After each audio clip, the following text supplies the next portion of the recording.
Hi guys, are you ready for chapter 7?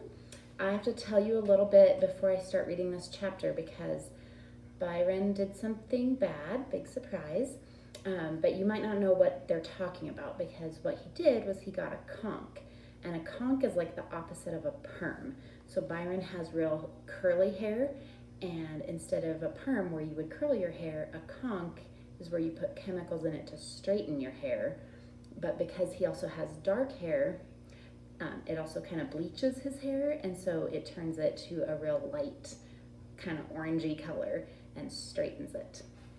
So this is chapter 7, called Every Chihuahua in America Lines Up to Take a Bite Out of Byron.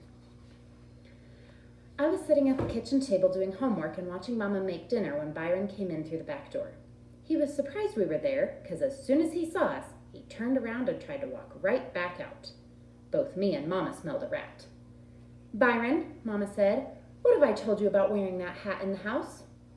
"Oh yeah, I was just going right back." He pushed the screen door open again. "Wait a minute." Byron was trapped in the doorway with his right foot in and his left foot out. "Come here." Mama put down the knife she'd been peeling potatoes with and wiped her hands on a dish towel. Byron's inside foot joined his outside one in trying to get away. I'll be back in a minute. They're waiting for me down at..." "Byron Watson, you take that hat off and get over here right this minute." It was here instead of here. Uh-oh. Byron started walking toward Mama in slow motion, sliding his feet on the linoleum. He pulled off his hat and stood there looking down like his shoes were all of a sudden real interesting. Byron's head was covered with a blue and white handkerchief. Mama sucked in a ton of air. "What have you done?" We all knew, though. She took a step back and leaned against the counter like if it wasn't there she'd have fallen down. "Oh my God, your father will kill you." "He don't have no cause to."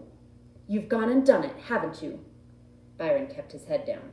"Haven't you?" Mama yelled. "Yes!" Byron yelled back. Mama reached out and snatched the handkerchief off of By's head. Me and Mama both went, Byron had gotten a conch, a process, a dew, a butter, a ton of trouble. His hair was reddish-brown, straight, stiff, and slick-looking. Parts of it stuck straight up like porcupine stickers because Mama hadn't been too gentle when she snatched the handkerchief off. He smoothed his hair back in place. "Well," Mama said, "that's it. You are now at your daddy's mercy. You've known all along how we feel about putting those chemicals in your hair to straighten it. But you decided you are a grown man and went and did it anyway." Mama was real hot, but she surprised me. She just shook her head and went back to peeling potatoes. Byron stood there looking at his feet, and I kept pretending I was doing homework. Finally, Mama slammed the knife down again and turned around to look at By. Byron stood perfectly still while Mama walked around him a couple of times, taking a better look at his hair. This looked like the Indians circling the wagons again, but this time it was Byron who had to be the white people. Finally, Mama stopped and said, "But before your father gets to you, let me ask you something. What do you think?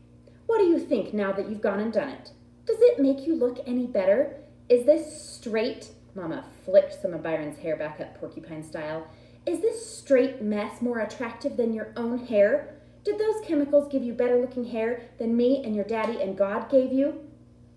It was strange. A little laugh was starting to get into Mama's voice. "Huh? What do you think?" "Well, bozo," she said, flicking a piece of By's hair out over his left ear and then another piece out over his right one, "maybe you were planning on joining this circus, 'cause you sure do look like an honest-to-God clown now." Mama was right. With big clumps of his hair sticking out over the side of his ears like that, he did look like bozo. I broke out laughing. But Byron shot me a real dirty look, and I stopped and looked back down at my math book. I hated it when things like that happened, and my head automatically went down by itself. "Why on earth would you do this, Byron?" "I wanted Mexican-style hair. I don't see nothing wrong with it."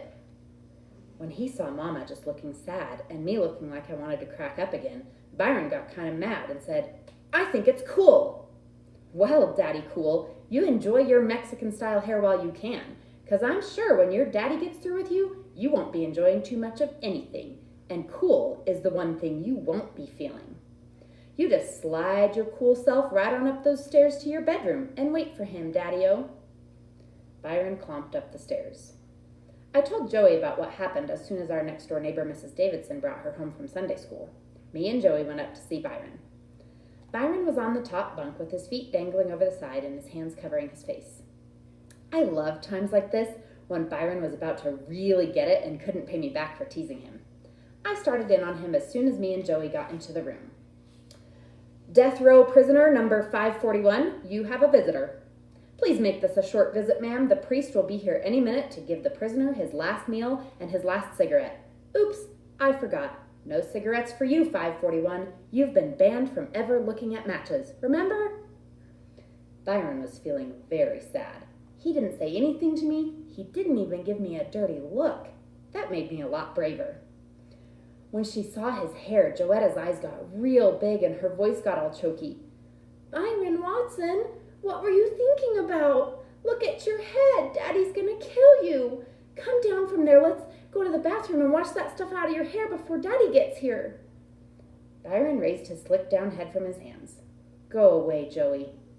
Come on, Byron. We gotta wash your hair till that junk comes out. Hurry. Joetta pulled on Byron's dangling legs. Stop, Joey, he finally said.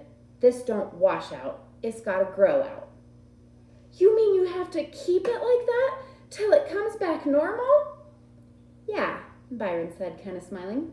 They can't do nothing till it grows back. Oh no, Daddy's gonna tear you up. I said, that's right, ma'am. 541 is just waiting for the executioner to get home. Would you like to stick around and write down his last words?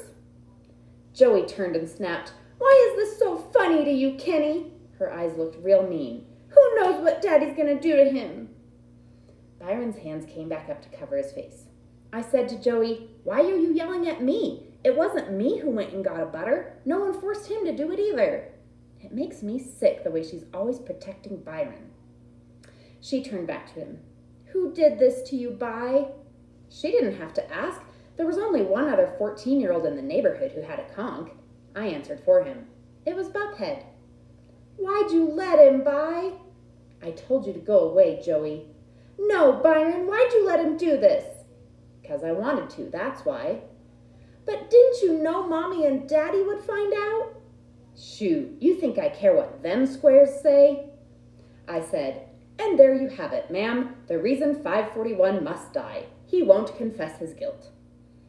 Byron looked at me for the first time, and I started easing toward the door. He said, You think I don't know what you're doing, punk? You think I don't know you're loving all this mess? But I've been expecting this. This is just like that show I seen about wolves. They said the top dog wolf is always getting challenged by jive little wolves. They said the top dog wolf can't show no weakness at all. That if he get hurt or something, if he step on a broke bottle and starts limping or something, all the little jive wolves in the pack start trying to overthrow him. That's what's happening right now. You think I'm hurt, and you and every other punk chihuahua in America is climbing out of the woodwork to try and get a bite out of me. Let me tell you something, when... We all heard the squeal of a car's brakes outside. Joey and I ran over to the bedroom window that looked out on the street. The brown bomber had just parked in front of the house. Joey started blubbering. Byron's legs dangled faster and faster. Dad got out of the brown bomber. I pretended I was holding a bugle and started playing that Day is Done song they play at funerals. Byron, why won't you behave? Why won't you think about what's going to happen to you when you do something wrong? Why do you always do stuff to get people mad at you? Joey asked. Why don't you make a break for it, 541? I asked. We listened to the noises of Dad coming home from work, the clump of his boots coming off and being dropped in the closet by the front door, the whoosh his chair made when he sat in it, Dad saying, Whew, it sure is good to be home. The second whoosh of the chair when Mama sat in his lap, the sounds of kisses and giggles and laughs, then the words we'd waited for from Dad. So, what's new on the home front, Mrs. Watson? Oh, not much.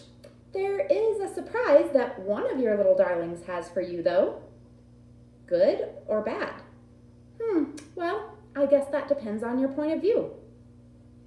Let me guess.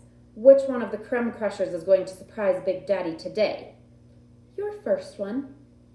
Oh, Lord, what did he do? How serious this time? It can't be too bad.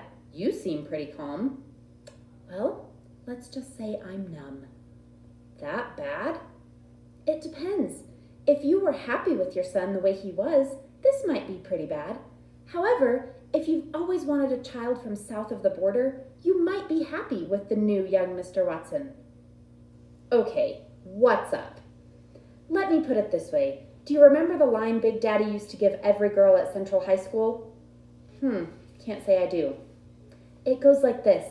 I can show you better than I can tell you. Ring any bells? Oh yeah, that does seem kind of familiar. Well, now's as good a time as any. Show me. All right, you asked for it. Byron, dear, could you please come down here for a minute? Mama didn't even raise her voice. She knew we'd been listening to everything they were saying. Byron took a deep breath, then jumped off the top bunk and started down the stairs. I followed right behind him, pretending I was a reporter. I shoved an imaginary microphone in his face. Any famous last words, 541? Anything to say to the little chihuahuas before they start coming out of the woodwork? Do you think the governor might call before they pull the switch? Are you gonna come clean and tell what led you down the road to crime? Bi figured he didn't have anything to lose, so when we got about halfway down the steps, he popped me square in the ear. Hard. Getting hit when you're not expecting it can really shake you up. My legs started wobbling like my knees were made out of jello, my eyes started leaking water, my nose started running. I tried to go tell on Bi, but all I could do was sit on the next to last step and hold my ear as tears jumped out of my eyes. My throat wouldn't quit jerking up and down and making weird noises. Joey sat on the top step next to me with tears jumping out of her eyes, too. When Byron walked into the living room, Mama said, Mr. Watson, I'd like to introduce you to your long-lost son from Mexico City, Senor Byroncito Watson. Joey made me quit sobbing so we could see what Dad was going to do, but for the longest time there were no sounds from the living room. We looked at each other. Finally, the chair whooshed as Mama got off of Dad's lap, then whooshed again as Dad stood up. After a long time, Dad said, Then, well, son, what can I say? It's pretty much permanent, isn't it? Dad's voice was real calm, and that was scarier than if he'd been yelling. Yes, Dad. Yes, Dad. So there's really nothing I can do, is there? I don't think so, Dad. You don't think so, Dad? Well, judging by the condition of your hair, I wouldn't say thinking is one of your strong suits, is it? Byron mumbled something. Wow, he must have really felt like he didn't have anything to lose because Mama and Dad just didn't tolerate mumbling. Dad's voice shifted. Excuse me? I said, no, Dad. No, Dad. Joey started boo-hooing again. Whenever Dad repeated everything you said like this, some real big trouble was about to follow. You know, maybe there is something that can be done about this after all. Suddenly, Dad and Byron were in the doorway leading upstairs. Dad looked surprised to see me and Joey sitting there. He smiled at us. Hi, Kenneth. Hi, Pumpkin. Why are you two crying? I could just point at my ear, but Joey said, Oh, Daddy, please, what are you gonna do? Don't worry, Joe. Everything's okay. You just wait down here. Dad and Byron disappeared into the bathroom and the door locked behind them. Dad hadn't told me to wait downstairs, so I ran up and stood at the bathroom door, peeking through the keyhole. Someone had stuffed some toilet paper in the hole, though, so I had to drop to the floor and peek under the door to see what was going on. From the way Dad and Bi's feet were standing, I could tell that Bi was sitting on the toilet and Dad was standing at the sink. Dad was rumbling around in the medicine cabinet. I could hear Bi sniff a couple times, then Dad started whistling that stupid song, Straighten Up and Fly Right. Dad's feet took the 2 steps from the sink to the toilet. Byron said, Aw, man! I heard a ch-ch sound, and the floor around their feet started being covered with stiff, reddish-brown Mexican-style hair. Dad kept whistling and cutting. Ch-ch. Aw, man! Hold your head still. I'd hate to take out one of these ears by mistake. Dad went on whistling. Ch-ch. Aw, man! Kenneth, what are you doing? Mama called me from downstairs. I ran from the door and got halfway down the steps before I said, Nothing, Mama. Come down here and do nothing. Yes, Mama. What's your father doing? He's whistling Straighten Up and Fly Right and cutting all of Byron's hair off. Mama laughed. Joey sat next to her, still looking worried. The 3 of us sat on the couch for about half an hour before we heard Bi scream as loud as he could. Dad hollered down to us, "Just a little aftershave." We heard the bathroom door open.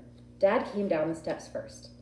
"Mrs. Watson," he said, "I'd like to introduce you to your long-lost son from Siam, His Royal Highness Yule Watson."